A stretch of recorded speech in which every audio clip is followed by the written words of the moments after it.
ചിലപ്പോഴൊക്കെ അതങ്ങനെ തന്നെയാണ്. നമ്മളൊന്നും പ്രതീക്ഷിക്കാതെ പ്രകൃതി നമുക്ക് പലതും തരാറില്ലേ. അതുപോലെ എനിക്ക് തന്നൊരു ഐറ്റം ഉണ്ടത്, ഒരു തക്കാളി ചെടി. ഞാൻ കളഞ്ഞ പച്ചക്കറി വേസ്റ്റിൽ നിന്നും തനിയെ മുളച്ച് വളർന്ന ആളാണിത്. ഇപ്പം എന്നെക്കാട്ടും വലിയ ഹൈറ്റിൽ ആശാനുള്ളത്. ഇപ്പം നിറയെ പൂവൊക്കെ ഉണ്ട്, അവിടെ എവിടെയായിട്ട് കായ്കളൊക്കെ വന്നിട്ടുണ്ട്. ഞാൻ ഒട്ടും നോക്കാത്ത ഒരു ഐറ്റമായിരുന്നു ഇത്. അത് തനിയെ വന്നു, അതങ്ങോട്ട് പോകുന്നായിരുന്നു വിചാരിച്ചത്. പക്ഷെ ഒരു ദിവസം നോക്കുമ്പോൾ ഉണ്ട് ചെറിയൊരു കായ് വന്നിരിക്കുന്നു. അതിനുശേഷം ഞാൻ ഇതിനെ ഭയങ്കരമായിട്ട് സംരക്ഷിക്കാൻ തുടങ്ങി കേട്ടോ.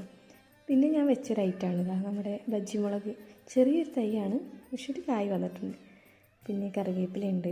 മറ്റേ തക്കാളി തൈ പിടിച്ചതിന് ശേഷം ഞാൻ വീണ്ടും ഒരുപാട് തക്കാളി തൈ വേറെയും വെച്ചിട്ടുണ്ട് കേട്ടോ. അതുകൂടാതെ വേറെയും കുറേ തൈകൾ വെച്ചിട്ടുണ്ട്. നമ്മുടെ വഴുതനയുണ്ട്. പിന്നെ നിരനിരയായിട്ട് ഒരുപാട് മുളക് തൈ വെച്ചിട്ടുണ്ട്. മുളക് തൈക്ക് ഇങ്ങനെ തന്നെയാണോ വെക്കൽ എന്നുള്ള കറക്റ്റൊന്നും എനിക്കറിയൊന്നുമില്ല. എനിക്കറിയുന്ന പോലെ ഞാൻ അങ്ങോട്ട് വെച്ചു.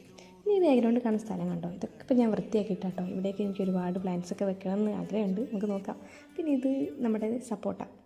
ഇത് കൊണ്ടുവന്നപ്പോൾ ഈ കായുണ്ട്. ആദ്യമൊന്നും വലിയ ഉത്തരവാദിത്വം ഇല്ല ആൾക്ക്. ഇപ്പം കുറച്ച് ഉത്തരവാദിത്തമൊക്കെ വന്നതാണ്, പുതിയ ഇലകളൊക്കെ വന്നു തുടങ്ങിയിട്ടുണ്ട്. പിന്നെ വേറൊരു ഐറ്റം ഉണ്ട് ഇവിടെ, ഒറ്റക്കൊമ്പൻ റംബൂട്ടാൻ. വന്നപ്പോൾ തൊട്ട് ആൾ ഇതേ അവസ്ഥയിലാണുള്ളത്. എല്ലാവരും പോകും, എല്ലാവരും പോകും. അപ്പോൾ ഇതും എനിക്ക് പ്രകൃതി തന്ന വേറൊരാളാണ് കേട്ടോ. പിന്നെ എല്ലാ വീട്ടിലും കാണുന്ന പോലെ കുറേ വാഴകളും. അപ്പോൾ ശരി, അടുത്ത വീഡിയോയിൽ കാണാം.